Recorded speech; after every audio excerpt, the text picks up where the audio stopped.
සැවැත් නුවර හිටියා මේ අම්මයි තාත්තයි පුතයි. තාත්තා හදිසියේ මලා. අම්මයි පුතයි ඉන්නේ. ඊට පස්සේ පුතා හරි ආදරේ අම්මට අපෝපස්ථාන කරනවා. නාවනවා කවනවා පොවනවා. ඔහොම ඉන්නකොට අම්මා කල්පනා කළා අපිත් වයසට යනවා. අපේ කොල්ලට කොයින් හරි පෙළවහක් කරලා දෙන්න ඕන. පුතාට කිව්වා කසාද බෙදපන් කියලා. ඊට පස්සේ කිව්වා අනේ අම්මේ මං ගොඩාක් මහාන කමට ආසයි. නමුත් අම්මයි තාත්තයි විතරයි ඉන්නේ.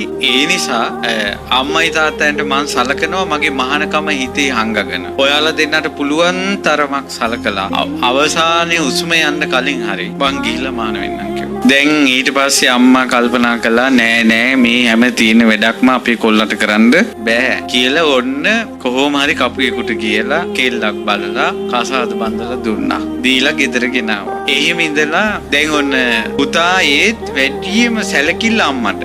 ඒලි දැනගත්තා වැඩියෙන්ම සැලකිලි අම්මට මෙයා මමත් අම්මට සලකන්න ගත්තොත් මටත් මෙයා මං කෙරෙහි තියෙන ආදරෙත් වැඩි වෙයි. ඊට පස්සේ මවුට සලකන්න ගත්තා ඒලි. නාවනවා කවනවා පොවනවා. අම්මාද නිතර කියනවා මගේ කුසින් ඉපදුන දුවෙක් වගේ. ඊට පස්සේ එහෙම කාලයක් යනකොට දැන් කොල්ලටත් ආදරේ වැඩි වුණා. ඒ නිසා මිහිරි දෙයක් ගෙනාව වෙනද අම්මට දෙන්නේ. දැන් දෙන්නේ කෙල්ලට. ඇයි දන්නව අනිවාර්යෙන් මෙයා අම්මට මේක දෙනවමයි කියලා. කෙල්ල වැරදියට හිතුවා. ජීලි හිතුවා දැන් මේ කොල්ලට අම්මා එපා වෙලා. මේ නාකි ගෑණි පන්න ගත්තා නම් හරි. අපි දෙන්නට පාඩුවේ ඉන්න පුළුවන් කියලා හිටියා. ඊට පස්සේ දවසක් කිව්වා මේ අනේ මෙයා හරි කරදරේ මේ අම්මගේ. අපි මේ වෙන කොහෙට හරි යවමු. කනට ඇහුන්නේ නැහැ වගේ හිටියා. ඊට පස්සේ කල්පනා කළා මේක හරියන්නේ මෙයාටම එපා කරවන්න ඕන කියලා මේ පුදුම වැඩ කළා තියෙන්නේ.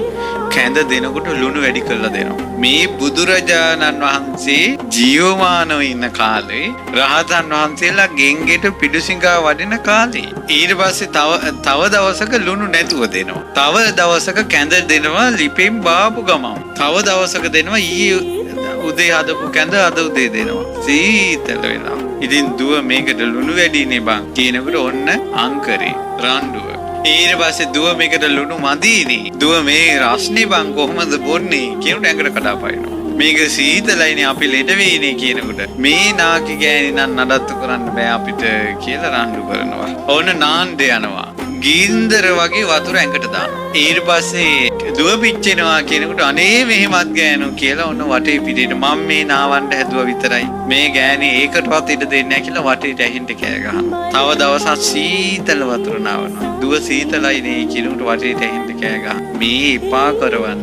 තව දවසක් මොකද කළේ? පඩික්කමට පයින් ගැහුවා. ඒ තව දවසක් කිව්වා දුව මේ මකුණෝ කනවා බං.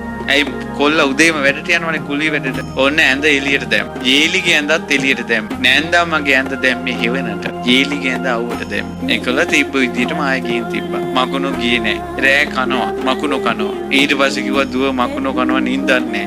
ඇයි ගෑණියේ දවසක් තිස්සේ අවුවට දාලා ඔක ගහලා දුන්නානේ. මාව කණ්ඩ හදාන්නේ ඔන්න ගෙදර රණ්ඩු. ඊට පස්සේ දවසක් පැහිච්ච කෙස් තැන් වල දාලා පඩික්කමට පයින් ගහලා මිනිස්සු එන වෙලාවේ කම්මුලට අත තියන් හිටියා මේ ගෑණිත් එක්ක නම් බෑ. මේ ඔක්කොම කළේ ඊලි. ඊට පස්සේ කිව්වා ඔහෙට ඕනේ නම් තෝරගන්න නෑ අම්මද මාවද මං යනවා යන්න කිව්වා. ඔක්කොම කතාගෙන අහගෙන ඉඳලා අර කොල්ල කිව්වා අපේ අම්මා වයසයි කොහෙවත් ගිහලා ජීවත් වෙන්න බෑ. ඔහේ තරුණයි ගිහලා ඕන තැනක ජීවත් වෙන්න පුළුවන් තෝපල කිව්වා. ඒ නිසා ඵලයන් කිව්ව ගමන් ප්‍රශ්න විසඳුණා. අරකි කල්පනා කළා මං දැන් ගෙදර ගිහලා කන වැන්දුම් වෙනවා. ඊට වැඩි හොඳයි අනේ මෙහෙට වෙලා ඉන්නවා කියලා කරබාගෙන ඉදා ඉඳලා මේ ගෑවිලා සද්දයක් නෑ ගෙදර. බුදුරජාණන් වහන්සේ ගාවට මේ උපාසක මහත්තයා වඳින්න ගියා. භාග්‍යවතුන් වහන්සේ වදාලා පින්වත් බ්‍රහ්මණය ඔය දැන් ඔය ප්‍රශ්නේ විසඳගත්තට කොන්ද පණ තිබිලා කලින් ජීවිතේ නම් ඔය ප්‍රශ්නේ විසඳගත්තේ නැහැ කිව්වා. යාන්තම් ඔයගේ ගෙදර ප්‍රශ්නයක් වෙලා මම හිටියගෙන් බේරුණා කිව්වා. අනේ ස්වාමීනි ඒ මොකද්ද කියලා හෙව්වා.